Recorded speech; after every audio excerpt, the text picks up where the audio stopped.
ہر پیر سے جمعرات اپنے پسندیدہ شو لائیو ود عادل شاہ زیب کو یوٹیوب پر دیکھنے کے لیے ڈان نیوز کے آفیشیل یوٹیوب چینل پر آئیں اور سبسکرائب کر کے بیل آئیکن بھی پریس کریں۔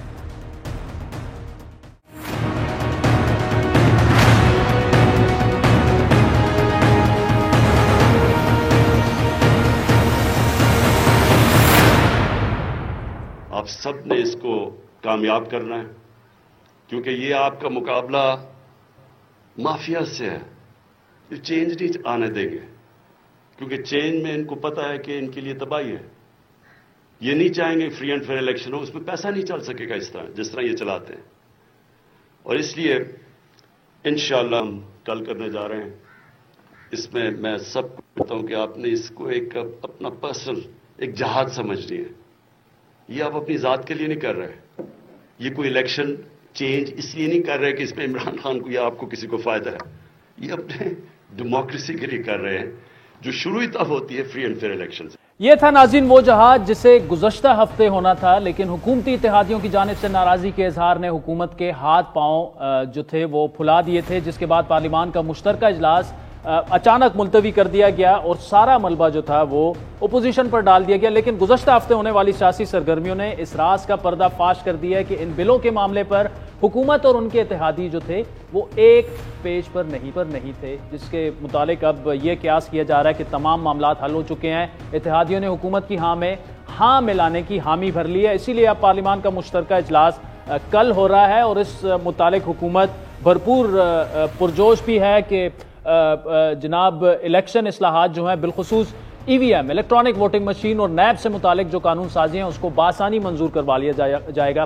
گو کہ ان قانون سازیوں پر حمایت کے لیے عمران خان نے گزشتہ روز ایم کیو ایم اور کاف لیگ کے وفود سے ملاقاتیں کی، جس کے بعد حکومتی وزراء نے یہ دعوے کیے کہ اتحادیوں نے بلوں کے حق میں ووٹ دینے کی حمایت کر دی ہے، لیکن ابھی بھی اس حمایت سے متعلق جو کچھ دیر پہلے تک غیر یقینی کی فضا جو تھی وہ برقرار تھی، جس کا obviously خاتمہ تو کل ہی ہو سکے گا جب ووٹ نکلیں گے، ہمیں پتہ لگے گا، شو آف ہینڈز ہوں گے۔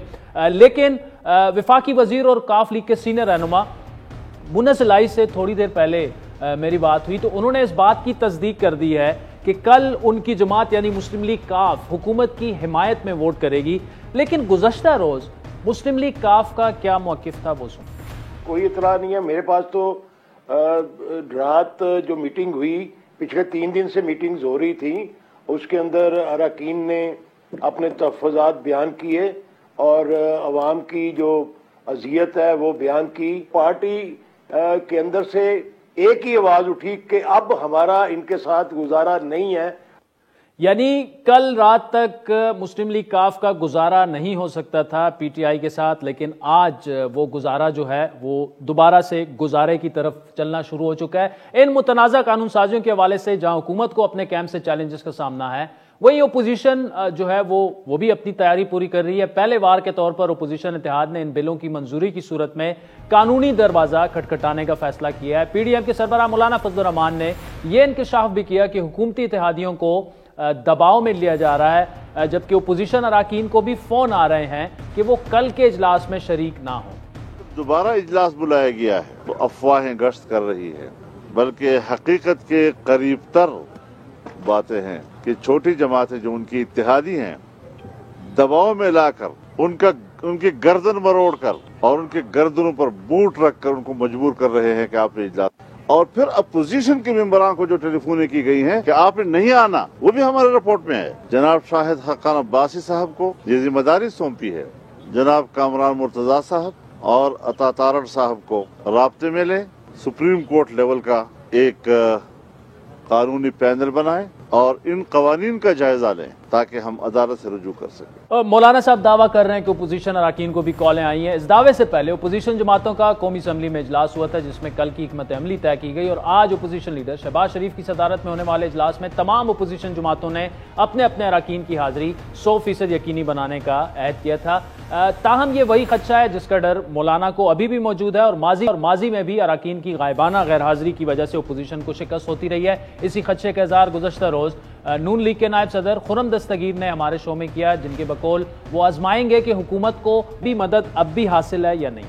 جوائنٹ سیشن کے بعد جو ہم سوچ رہے ہیں کہ سینٹ میں یا قومی اسمبلی میں کسی بھی اسپیکر، ڈپٹی اسپیکر یا چیئرمین کے خلاف تحریک عدم اعتماد لائی جائے، اس کا اصل مقصد اس بات کا تعین کرنا ہے کہ کیا مقتدرہ ابھی بھی اس حکومت کو کندھا دے رہی ہے یا نہیں۔ اور اسی نقطے سے متعلق سابق صدر آصف علی زرداری نے بھی آج دلچسپ بات کی۔ ان کے بقول جو عمران خان کو لائے تھے وہ اعتراف کر رہے ہیں کہ ان سے غلطی ہو گئی، جو اس کو لائے ہیں وہ ایڈمٹ کر رہے ہیں کہ غلطی ہو گئی، مگر اب کیسے کریں گے غلطی کو درست، یہ اللہ کو پتہ اور دل کو پتہ۔ خان 5 سال پورے کر رہے ہیں، لگ رہا ہے تھوڑا سا انشاءاللہ نہ کریں گے۔ اس دعوے میں کتنی حقیقت ہے اور کیا کل ہونے والا اجلاس سے متعلق حکومت کا اعتماد بجا ہے یا اپوزیشن بھی حکومت کو سرپرائز دینے کی جو ہے وہ تیاری کر چکی ہے؟ تفصیلی گفتگو کریں گے۔ ہمیں جوائن کیا پیپلز پارٹی کے سینئر رہنما قمر زمان قاہرہ نے، جبکہ آگے چل کر ہمیں جوائن کریں گے نون لیگ پنجاب کے صدر رانا ثناء اللہ۔ قاہرہ صاحب،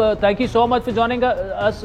کل جوائنٹ سیشن کے لیے پی ڈی ایم کی اسٹریٹجی تو سامنے آ گئی، پیپلز پارٹی کیا کرے گی؟ کیا متحدہ اپوزیشن کی پی ڈی ایم کے ساتھ مل کر کوئی جوائنٹ اسٹریٹجی بن رہی ہے؟ بظاہر یہ لگ رہا ہے کہ حکومت تمام بل بآسانی منظور کروا لے گی۔ کہ پہلی گزارش تو یہ ہے کہ حکومت انہی کی ہوتی ہے جن کے پاس اکثریت ہو، اور ہم سمجھتے ہیں کہ ان کے اتحادی ان کو آسانی سے ووٹ نہیں دیں گے، اور ان کے اپنے لوگ بھی بہت فرسٹریٹڈ ہیں۔ وہ کامیاب کرا پائیں گے یا نہیں کرا پائیں گے تو کل پتہ چلے گا، لیکن پھر بھی فرض کریں میں آپ کے تھیسس کو مان لوں تو ایون دین اپوزیشن کو وہ کام کرنا چاہیے جو وہ کر رہی ہے، جو وہ کر سکتی ہے اپنی کیپیسٹی میں، لہٰذا ہم اپنی ذمہ داری نبھائیں گے۔ دوسری بات آپ نے فرمائی کہ پی ڈی ایم اور پیپلز پارٹی، اسمبلیوں کے اندر کوئی پی ڈی ایم نہیں ہے، اسمبلیوں کے اندر ایک جوائنٹ اپوزیشن ہے جس پہ ہم ساری جماعتیں اکٹھے ہیں۔ آؤٹ سائڈ دا اسمبلیز کچھ ایسی جماعتیں بھی اس الائنس کا حصہ ہیں، جس طرح پیپلز پارٹی اور اے این پی ہے، ہم تو خیر اس سے الگ ہو گئے ہیں، لیکن کچھ جماعتیں وہ ہیں جو پارلیمان کے اندر نہیں ہیں لیکن وہ اس لارجر الائنس کا حصہ ہیں جو آؤٹ سائڈ دا پارلیمنٹ ہے۔ سو پارلیمنٹ کے اندر لیڈر آف دا اپوزیشن کی قیادت میں ساری اپوزیشن۔ قاہرہ صاحب، جوائنٹ اپوزیشن کی بات کر لیتے، کیا اسٹریٹجی ہوگی خصوصاً ایسے وقت میں جب مولانا صاحب یہ کہہ رہے ہیں کہ نہ صرف ان کے اپنے لوگوں کو، اپوزیشن کو کالیں آئیں، بلکہ جو حکومتی لوگ ہیں ان کو تو ویسے ہی آ رہی ہیں، ہمارے لوگوں کو بھی آ رہی ہیں، کیا پیپلز پارٹی کے لوگوں کو کوئی کالیں وغیرہ آئیں؟ میرے علم میں تو ابھی نہیں ہے جی۔ میری جماعت کو شاید کسی نے کوئی اپنی شکایت کی ہو، اگر کسی کو آئی ہوگی تو مجھے نہیں پتا اس کا۔ مولانا فضل الرحمان صاحب نے اگر کہا ہے تو یقیناً انہوں نے کسی تصدیق کے بغیر بات نہیں کی ہوگی۔ یہ ہتھ کنڈے تو استعمال ہوتے رہے، آئندہ بھی ہوتے رہیں گے، بٹ سوال یہ ہے کہ جوائنٹ اسٹریٹجی کیا ہوگی؟ ہم اس عمل کو جو ہم سمجھتے ہیں کہ اس ملک کے لیے، اس ملک کے الیکٹورل پروسیس کے لیے، جمہور کے لیے، اس ملک کی فیڈریشن کے لیے نقطۂ قانون ہے، ہم اس کو بلاک کرنے کی کوشش کریں گے۔ ہم جمہوری لوگ ہیں، جمہوری طریقے سے بلاک کریں گے، کوئی لٹس تو نہیں ماریں گے، کوئی پارلیمنٹ کو تالے تو نہیں لگائیں گے نا۔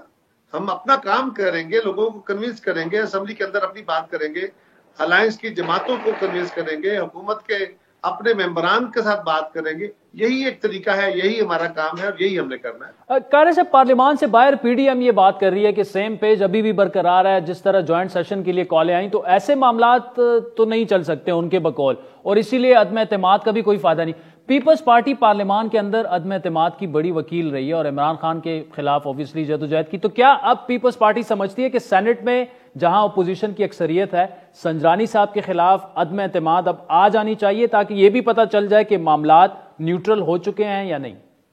سنجرانی صاحب کا ایشو دو ہے، ایک کہ ہم آلریڈی کورٹ میں گئے ہوئے ہیں اور ہمارا کیس لگا ہوا ہے، ہم نے ارلی ہیئرنگ کی بھی درخواست دی ہوئی ہے، جو کام وہاں سے ہو سکتا ہے وہ دیکھنا چاہیے۔ دوسرا، سنجرانی صاحب کو فرض کرو عدم اعتماد کے ذریعے ہٹا دیا جاتا ہے تو حکومت اپنی جگہ قائم رہتی ہے، تو ہم اس جگہ پہ اٹیک کرنا چاہتے ہیں جہاں سے حکومت جائے، کیونکہ مسئلہ حکومت ہے، سنجرانی صاحب تو مسئلے کا ایک چھوٹا سا پرزہ ہے، لہذا جہاں سے حکومت بھیج کے ایک نئی حکومت تشکیل دی جا سکتی ہے اور نئے انتخاب کا بیڑا ڈالا جا سکتا ہے، ہم تو اس کی بات کر رہے ہیں۔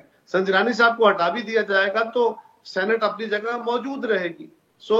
جو بات ہم کہہ رہے ہیں، دوسری بات یہ ہے کہ حالات کیا ہو گئے، جب ہم کہہ رہے تھے تو حالات یہ نہیں تھے، اس وقت حالات رائپ اپ تھے بالکل فر عدم اعتماد۔ ہم نے آخر سینٹ کی سیٹیں جیتی تھی نا جی، ہم نے سنجرانی صاحب کا تو سیدھا ڈکیتی کر کے اور ایک انتہائی غیر قانونی، غیر آئینی جو رولنگ دے کے اس وقت کے چیئرمین نے ان کو جتوایا تھا۔ یہ تو بڑی نامناسب بات تھی جس کے خلاف ہم کورٹ میں گئے ہوئے، لیکن ہم آج بھی اس وقت ہم سمجھتے تھے اور آج بھی سمجھتے ہیں کہ یہ ممکن ہے، لیکن فرض کریں ایسا ہے جس طرح آپ فرما رہے ہیں، تو پھر کیا کرنا چاہیے؟ کیا ہاتھ پہ ہاتھ دھر کے بیٹھ جانا چاہیے کہ جی اب تو کچھ نہیں ہو سکتا، بیٹھ جاؤ؟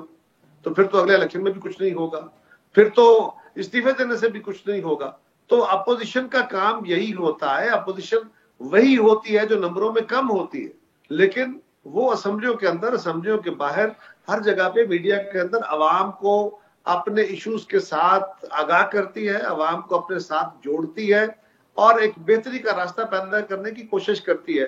اس میں کامیابی بھی ہوتی ہے، اور اگر کامیابی نہ بھی ہو رہی ہو تو بھی اپوزیشن نے کام وہی کرنا ہوتا چلیں ہے۔ مطلب طاہر صاحب فی الحال پیپلز پارٹی کا یہ پلان نہیں ہے کہ سنجرانی صاحب کے خلاف عدم اعتماد آئے، کیونکہ کورٹ میں کیس چل رہا ہے، تو جب تک وہ فیصلہ نہ ہو آپ عدم اعتماد میں اپوزیشن کا ساتھ نہیں دے سکتے، رائٹ؟ بھائی میں عدم اعتماد کا محرک ہوں، میں تو پیپلز پارٹی عدم اعتماد کی محرک ہے۔ سوال یہ ہے کہ جو کام آلریڈی کورٹ کے اندر چل رہا ہے اس کو ایجیٹیٹ کرنے سے، فرض کریں سنجرانی صاحب کو بھیج دیا جاتا ہے، پھر کیا ہو جائے گا؟ اس سے کیا فرق آ جائے گا؟ کیا حکومت چلی جائے گی؟ تو ایک لاجیکل بات ہے نا کہ ہم نے حکومت ہٹانی ہے، مسئلہ حکومت ہے، مسئلہ صادق سنجرانی تو ایک چھوٹا سا پرزہ ہے۔ ٹھیک قاری صاحب، لیکن اگر حکومت کو آپ نے ہٹانا ہے تو کہیں سے تو سٹارٹ لینا پڑے گا نا۔ اگر عمران خان کے خلاف آپ سیدھا عدم اعتماد لے آئیں اور نیوٹریلٹی اگر اس میں نہیں ہے اور ایک دفعہ پھر اپوزیشن کو ناکامی کا سامنا کرنا پڑے، جس طرح سینٹ میں اکثریت ہونے کے باوجود سنجرانی صاحب کے خلاف عدم اعتماد ناکام ہوئی، یوسف رضا گیلانی کو اکثریت کے باوجود نہیں بننے دیا گیا، تو آپ کیسے گیج کریں گے، جج کیسے کریں گے کہ نیوٹریلٹی آ چکی ہے؟ جب پیپلز پارٹی یہ بات کہہ رہی تھی تو یہ کام بڑا آسانی سے ممکن تھا، آج بھی یہ ممکن ہے، اور ہم تو اس کا باقاعدہ چارٹر دے چکے ہیں کہ ہم پنجاب سے شروع کریں۔ اچھا، پنجاب کی حکومت آسانی سے گر سکتی ہے، اور پنجاب کی حکومت گرانے کے بعد فیڈرل گورنمنٹ خود بخود میلٹ ڈاؤن ہو جائے گی۔ میرا سوال یہ ہے کہ اگر ہمارے ساتھی اس بات پہ تیار نہیں ہوتا، اور فرض کریں آپ کا موقف ہی درست ہے کہ ہماری یہ تحرک کرنے کے باوجود ہم اس میں کامیاب نہیں ہوتے، تو پھر سینٹ کے اندر اگر ہم کامیاب نہیں ہوتے تو پھر نقصان ہمیں ہوگا۔ اگر ہم کورٹ سے بحال ہو جاتے، جو کہ انشاءاللہ ہو جائیں گے، تو وہ زیادہ بہتر ہے۔ لیکن فرض کریں کسی تحریک کی صورت میں وہ فورسز جن کو ہم کہہ رہے ہیں کہ اب سیاست میں مداخلت نہ کریں، وہ حکومت کے ساتھ کھڑے ہو کے سارے عمل کو سیبوتاج کرتی ہیں جو جمہوری عمل ہے، تو پھر بھی ہمیں وہی کرنا چاہیے نا۔ ہم کوئی اور ذریعہ تو اختیار نہیں کر سکتے، ہم ان فورسز کے ساتھ تو جا کے کھڑے نہیں ہو سکتے، ہم پاکستان کے خلاف کوئی نعرے تو نہیں لگا سکتے، ہم پارلیمان کو تالے تو نہیں لگا سکتے، ہم کوئی مسلح جدوجہد تو نہیں کر سیاسی لوگ ہیں، ہم نے سیاست کے ذریعے ہی ہم لوگوں کے پاس جائیں گے، ہم جمہور کو قائل کریں گے، ہم ان کے باقی ممبران کو قائل کریں گے۔ اپوزیشن یہی کام کر سکتی ہے، اور آپ کی دانشمے میں کیا کرنا چاہیے؟ اگر آپ کا خیال یہ ہے کہ یہ نہیں ہو سکے گا تو ایون دین کیا ہمیں چپ کر دینا چاہیے؟ نہیں، ہماری دانش میں ہمیں اپنی جدوجہد جاری رکھنی چاہیے، یہی پالیٹکس ہے، یہی ڈیموکریسی۔ اچھا قاری صاحب، شہباز شریف صاحب کی ملاقاتیں ہوئی بلاول سے، بلاول کی مولانا صاحب سے ہوئی، زرداری صاحب بھی شامل گفتگو ہیں، نواز شریف بھی آن بورڈ ہیں، تو کیا یہ گفتگو اپوزیشن میں ہو رہی ہے کہ یہ فیصلہ کر لیا جائے کہ کہاں سے شروع کیا جائے، پنجاب سے کیا جائے، سینٹ سے کیا جائے، یا سیدھا عمران خان کے خلاف عدم اعتماد لائی جائے؟ دیکھیے اس وقت پی ڈی ایم کیونکہ عملاً پی ڈی ایم اپنی جگہ کام نہیں کر رہی، ہمارے ساتھ کوئی ڈسکشن اس طرح کی نہیں ہے۔ ہاں، جہاں تک تعلق پارلیمان کے اندر یا اسمبلیوں کے اندر کی اپوزیشن کا تعلق ہے، اگر مسلم لیگ اس پہ راضی ہوگی تو پیپلز پارٹی کی قیادت اس پہ اپنا کانسنٹ دے چکی ہے۔ ہاں، اس کے اوپر کوئی اندر ڈسکشن ہو رہی ہے یا نہیں، یہ میرے علم میں نہیں۔ پی ڈی ایم نے فیصلہ کرنا ہے کہ نومبر کی کون سی تاریخ کو اسلام آباد کی طرف لانگ مارچ کرنا ہے، تو کیا انہوں نے کوئی رابطہ کیا پیپلز پارٹی سے؟ اگر کیا تو پیپلز پارٹی اس لانگ مارچ میں شامل ہو سکتی ہے؟ کتنے چانسز ہیں؟ دیکھیے جی، پی ڈی ایم کا لانگ مارچ ہم ان کے لیے دعا گو ہے۔ پی ڈی ایم تو عملاً نہیں ہے، اپوزیشن کی وہ جماعتیں جو مشترکہ طور پہ جدوجہد کر رہی ہیں، ہم ان کے لیے دعا گو ہیں، اللہ کرے وہ کامیاب ہوں۔ لیکن پیپلز پارٹی کا پی ڈی ایم کے فورم کو بحال کرنا، اس کو جوائن کرنے کا آلریڈی ہم اپنا ایک طریقہ کار دے چکے ہیں، اس پہ چل کے اگر ہمارے ساتھی کام کریں گے تو بسم اللہ۔ پیپلز پارٹی کسی تحریک سے پیچھے نہیں ہے، کسی جدوجہد سے پیچھے ہٹنے والی نہیں ہے، لیکن اگر اس پہ نہیں ہوتا تو پھر ہم ان کے لیے دعا کر سکتے ہیں. آپ کی موقف آپ ہی سے سننا چاہیں گے کہ پی ڈی ایم کیا کرے جس سے آپ لانگ مارچ بھی جوائن کر پائیں اور پی ڈی ایم میں دوبارہ آپ جوائن بھی کر سکتے ہیں؟ کون سا وہ نقطہ ہے جس پر واپسی ہو سکتی ہے؟ پاکستان کا بچہ بچہ جانتا ہے ہمارے ساتھ زیادتی ہوئی، ہماری انسلٹ کی گئی، اور اس کے نتیجے میں جو شوکاز شاہد خاقان عباسی صاحب نے غیر آئینی غیر قانونی طور پہ دیا پیپلز پارٹی کی توہین کرتے ہوئے، اس کو وہ واپس لیں، معذرت کریں اور پی این پی کو راضی کریں. پیپلز پارٹی حاضر ہے اور ان کے ساتھ آگے کھڑے ہو کے لڑنے کو تیار ہے. قمر زمان قاہرہ صاحب، thank you so much for joining اس. ناظرین، کوسچن مارک قمر زمان قاہرہ صاحب نے اٹھایا جو نون لیگ بقول ان کے پی ڈی ایم نے جو ان کے ساتھ نون لیگ نے جو ان کے ساتھ کیا شوکاز نوٹس دے کے. تو رانا ثناء اللہ صاحب ہمیں جوائن کریں گے بریک کے بعد. ان کے سامنے یہ اور جوائنٹ سیشن کے حوالے سے کچھ انٹرسٹنگ سوالات رکھیں گے ہمارے ساتھ.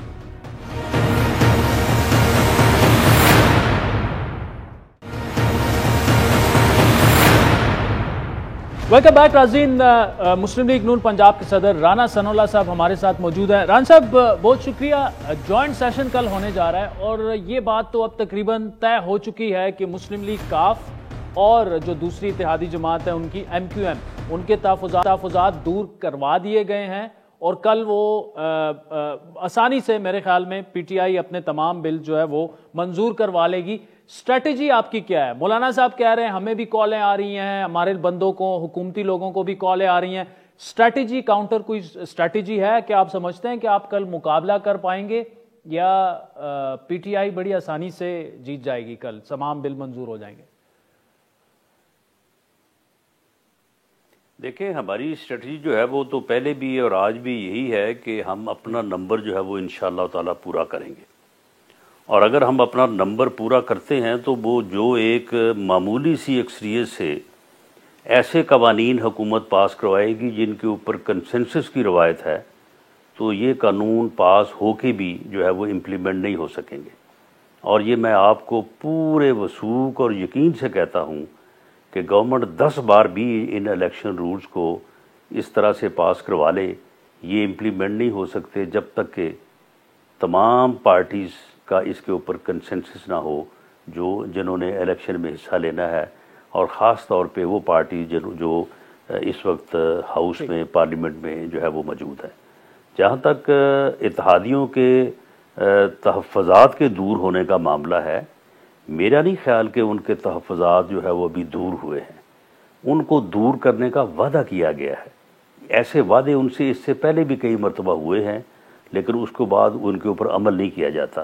اب ان سے یہ وعدہ کیا گیا ہے کہ وہ تمام آپ کے تحفظات جو ہیں نوکریوں سے متعلق، فنڈز سے متعلق، پوسٹنگ ٹرانسفر سے متعلق، باقی کاموں سے متعلق وہ دور کر دیے جائیں گے.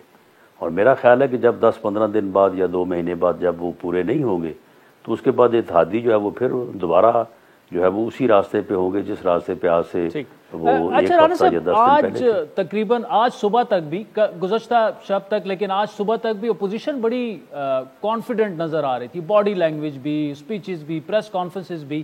اب تھوڑا سا یہ لگ رہا ہے کہ مدم پڑ گئی ہے اپوزیشن دیکھتے ہوئے کہ جی کل تو آسانی سے یہ سارا سب کچھ ہو جائے گا.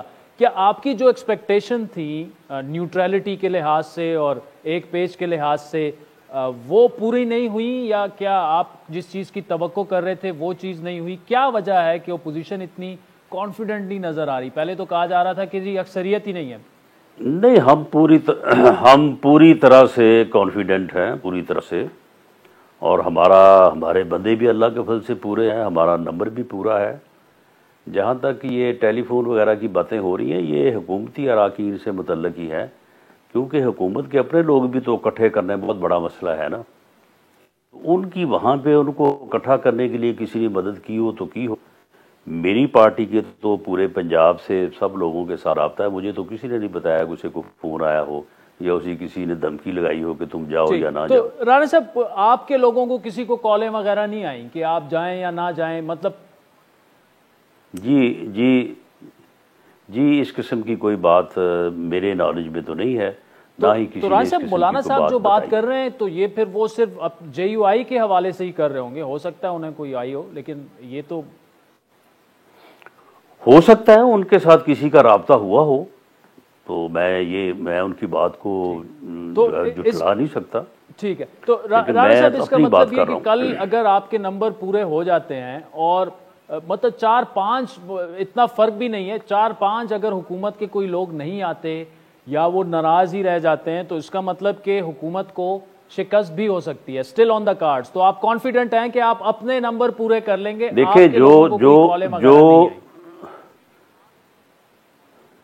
دیکھیں جو سیکریٹریٹ کا نمبر ہے نا وہ 219 اور 221 ہے. 221 جو ہے وہ گورنمنٹ ہے، 219 ہم ہے.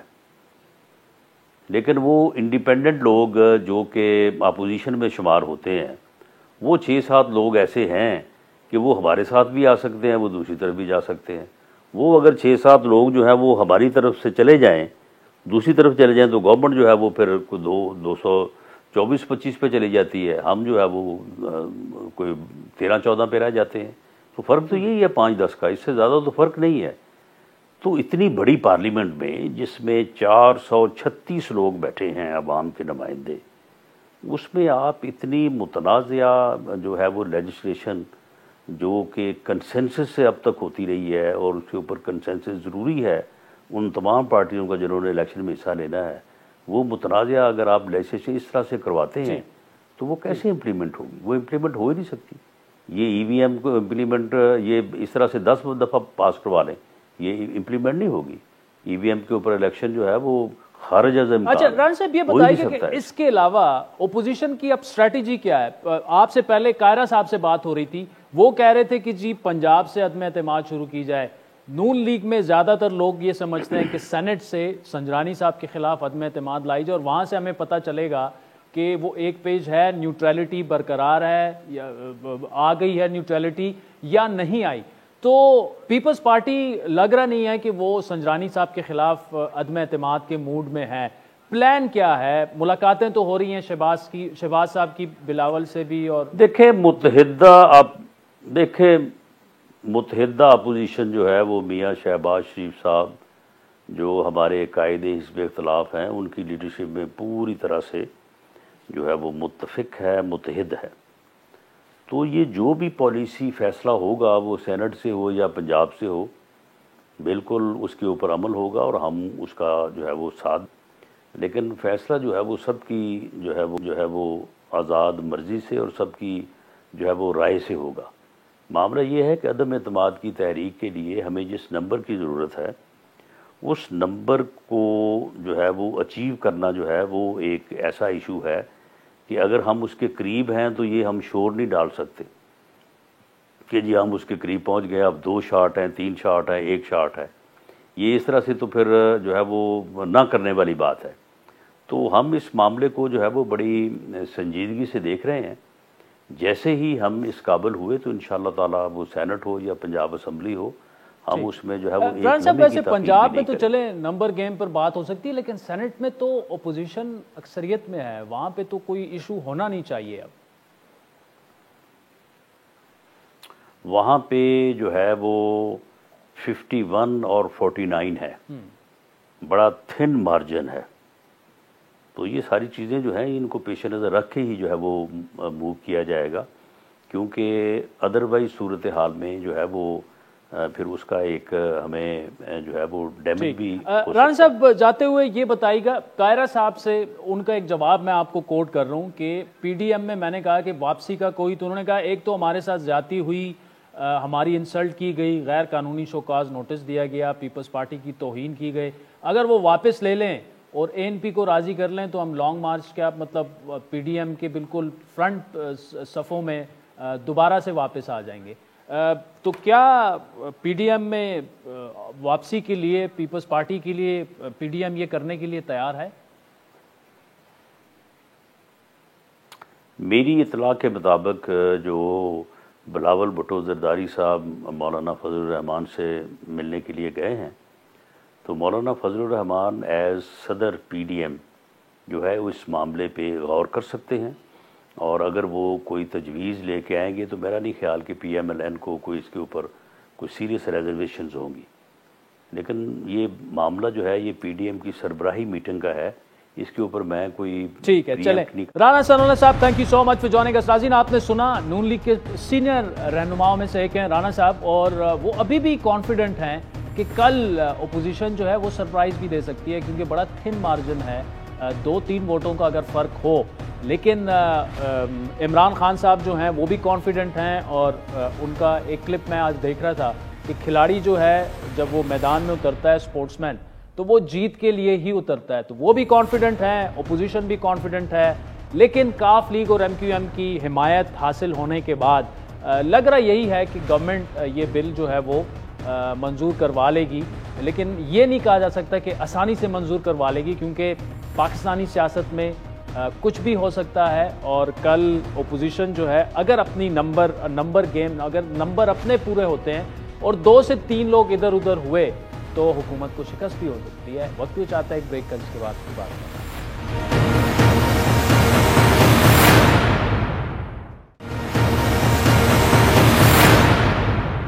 ویلکم بیک ناظرین. گزشتہ روز دی نیوز میں شائع ہونے والی تہلکہ خیز خبر نے ملک کے سیاسی اور قانونی حلقے کو جھنجھوڑ کر رکھ دیا تھا. گلگت بلتستان کے سابق چیف جج کی جانب سے ایک بیان حلفی سامنے آنے کے بعد ملک میں احتساب اور خصوصاً انصاف کے نظام سے متعلق سنجیدہ سوالات اٹھائے گئے، جس کے بعد اسلام آباد ہائی کورٹ نے خود سماعت کرنے کا فیصلہ کیا اور توہین عدالت آرڈیننس کے تحت نوٹسز جاری ہو گئے. عدالت کی طلبی پر دی نیوز کے چیف ایڈیٹر میر شکیل الرحمان، ریزیڈنٹ ایڈیٹر عامر غوری اور خبر کو رپورٹ کرنے والے سینئر انویسٹیگیٹو جرنلسٹ انصار عباسی پیش ہوئے.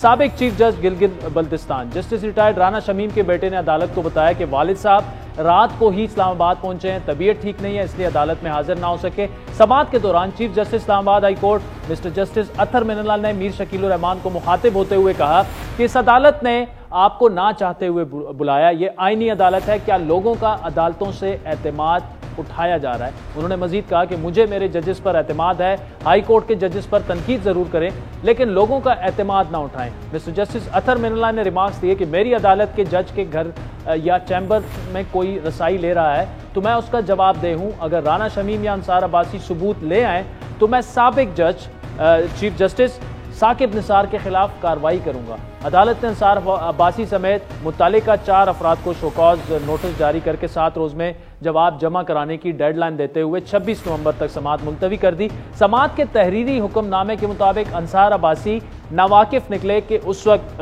بینچ میں جو جسٹس عامر فاروق جو تھے وہ شامل نہیں تھے. حکم نامے کے مطابق انصار عباسی نے کہا کہ انہوں نے صرف ایک پیغام رساں کا کام کیا اور یہ تسلیم شدہ حقیقت ہے کہ تصدیق کے لیے رجسٹرار ہائی کورٹ سے رابطہ کیا، نہ ہی نواز شریف اور مریم نواز کے وکلاء سے سماعت سے متعلق پوچھا گیا.